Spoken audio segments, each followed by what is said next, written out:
I've been a business owner for 24 years now, and like I have to say that I've made every mistake that you can make when it comes to goal setting. I've made every mistake you can make, period. But when it comes to goal setting, I've made all the mistakes.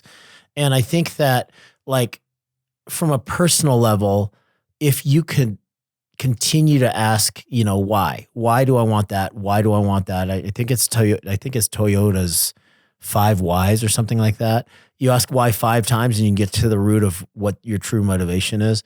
But like, I want to make $1 million a year, but why? Well, I want to pay off my mortgage because I get financially stressed. But why? Well, because if I decrease my financial stress, I'll be able to spend more time with my family and not be distracted. But why? Well, because I'm really interested in creating lifelong kind of solid relationships with my family because, my number one dream is to be able to travel the world with my family, and I want them to hold me in high regard until the day that I die, whatever. Like, I'm making these up off the cuff, but if you continue to try to dial down what your true motivations are, then I think that you can become a real dreamer for a real reason. Right. So like, Sid, it was 8 years ago now when I hit my freedom number, right? That I accumulated enough wealth that I would never have to work again. And, it wasn't what I thought it would. It didn't feel like I thought it was going to feel. But what I realized was that it made clinical dentistry optional, right? So I didn't stop practicing clinical dentistry, but I was able to do it on the patients that I wanted to do it on. I was able to do the procedures that I wanted to do.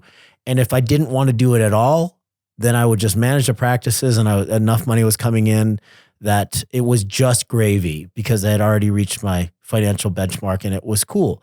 And then I realized that, holy cow, this little tiny dream that I have of creating like an international nonprofit, now I have time to do that. And 8 years later, we have this huge international nonprofit, and I spend half the year traveling around the world doing dentistry for free on people that can't afford it and don't have access to care. So like, those are the sorts of things that happen when you are fit and in shape and have the vibrancy, motivation, and energy to push something like that forward.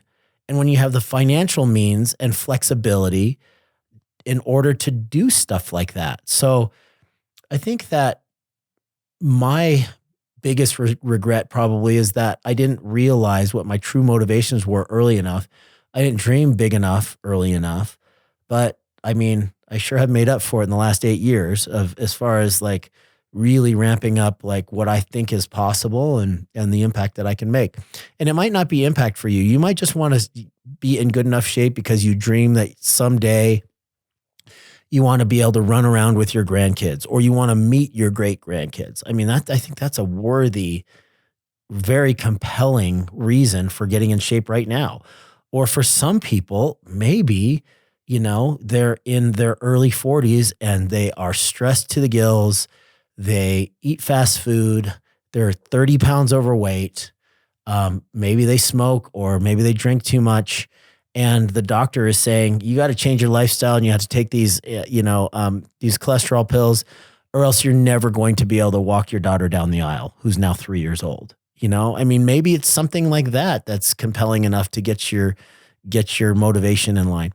But you have to find a reason, a compelling reason, in order to not be one of the 91% that fails in the benchmarks and the goals that they are creating.